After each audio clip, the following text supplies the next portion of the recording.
সীমান্ত পেরিয়ে বাংলাদেশে যাওয়ার আগেই দুজন বাংলাদেশি নাগরিক গ্রেপ্তার।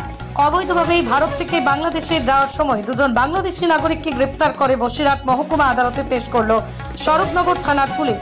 পুলিশ সূত্রে জানা যায়, স্বরূপনগরের ভারত বাংলাদেশ বিথারি সীমান্ত দিয়ে আজ রবিবার ভোরেই দুজন বাংলাদেশি নাগরিক তারা সীমান্ত পেরিয়ে বাংলাদেশে যাবার চেষ্টা করছিল। সেই সময় সীমান্তরক্ষী বাহিনীর জওয়ানরা তাদেরকে জিজ্ঞাসাবাদ করলে কোনো বৈধ কাগজপত্র দেখাতে পারেনি। এরপরই তাদেরকে আটক করে স্বরূপনগর থানার পুলিশ হাতে তুলে দেয়।